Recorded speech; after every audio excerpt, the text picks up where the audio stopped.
to do this little, you're going to miss this in Canada, I'm sorry. They do this, I think it sounds like a fire engine. And they're going to do it and they're pushing with you.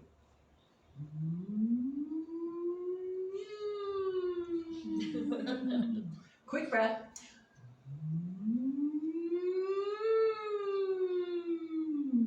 Quick breath. And if you find it annoying, you can just ask them to be quiet. But they're really, it's kind of like they're trying to cheer you on. So the whole time you have a contraction, we want you bearing down. You'll have to take a quick breath in between. I usually take a breath in and out as I feel it coming. It's like I feel the contraction coming, and then I go ahead and push down. Then they can roll me forward. They see the head crowning, and then they will roll the ball out. And so now I'm on the bed, and they want me in this position. But we don't want to be flat on my back because I got the tailbone stuck, and I now have my pelvis pushing down. So I want to honor the doctor is more comfortable delivering like this. Definitely don't let them strap you into stirrups. If they're going to do stirrups, just say, I'll put my feet against them, but don't strap me in them, okay? And do forgive my feet. I've been in Thailand long enough that I don't like sticking my feet. This is for demonstration purposes. And so what I'm going to do is I'm going to shift my weight to one bottom, one of my butt cheeks. And then mom can just pull up one leg. The doctor can still see down here fine. But I've got my tailbone free and I don't have the weight of my pelvis coming down. And so this is where mom's not going to think about doing this. So dad, you can just tip her over, or you can even pull the sheet a little bit and so it's not a huge thing. I'm not going sideline. Sideline is actually a good position if they'll do it, but I don't think they'll do it. They want you on your back. So it's simply on one side, pulling both of my legs up, and I'm on one side, my weight is on one butt cheek. And that's how you're going to get around the whole thing of wanting to do it. The nice thing is then in between I get 4 minutes of break, and I have had moms snoring. They are so tired that they will fall asleep. And I love that because you've got it. You can't be like, I can't do this anymore. You just have to be like, what can I do to get my strength up? Get a sip of apple juice, have a suck of honey. Do something to get mom ready. Let her sleep, and then she's going to feel the contraction coming. I get back into my position. I take a deep breath in, out.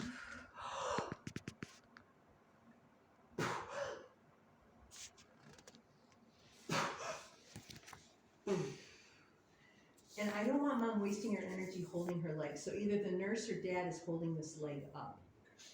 Okay? And so that's what that is. Now if I'm doing physiological pushing, I'm just doing whatever feels good. It may just be like, oh, but I again want to go low. I don't want to be like, ah, because I'm pushing up in my chest. When you go low, you can feel it going down. And you want to picture that baby going down, down, down, down, down. Now, when the baby starts to crown, actually, when you guys started pushing, you've taken your sheet and asked the nurse to microwave it. And so that's tucked under my pillow. So I bring that white sheet out. I'm just going to pretend like this is a white sheet. And what we're going to do is we're going to hold that hot pad. You need to talk to your doctor about this ahead of time.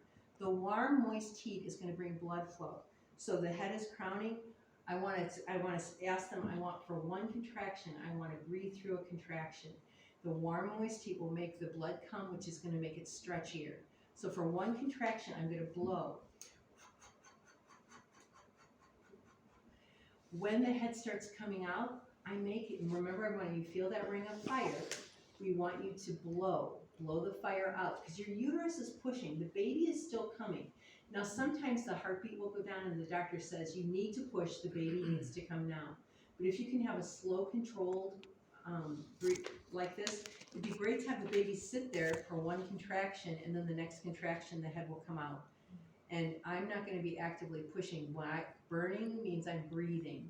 Burning means I'm breathing. And so you could even review that with mom before she goes. Remember, when you burn, blow the burn away. Because we want mom to have to avoid a cut or a tear.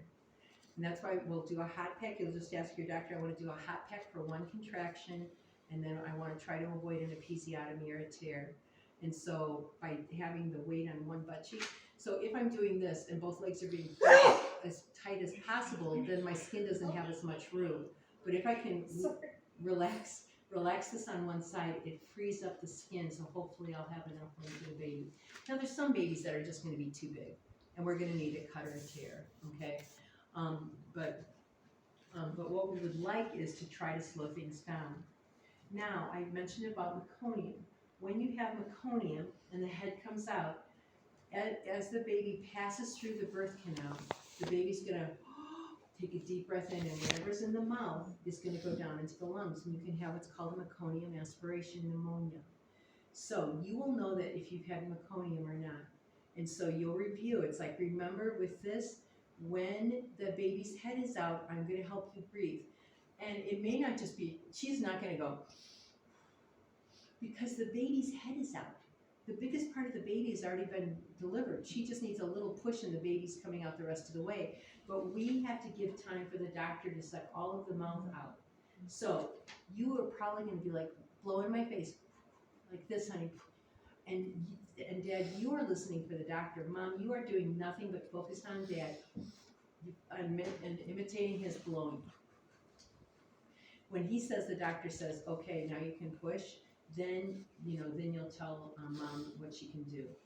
That way Mom can focus on who she knows and trust you to listen, and then the head can be delivered. And this is why the doctors want you on your back. That baby is gonna pass under that pelvic bone, do a little turn, and then come back out. Ideally, what we would like then is for that kiddo to be able to come up on your chest. And so that is one nice thing about being in this position, because it's very convenient if I'm already laying down to just have the baby come out and up here, okay? And I'll be sending you, when you do your breastfeeding, I'll probably send it sooner than later. I'll send you about the breast crawl. The breast crawl is amazing. It's where the baby actually self-attaches, and so I have a video on that. We had a lactation nurse come from Alaska and just worked with us for a little while.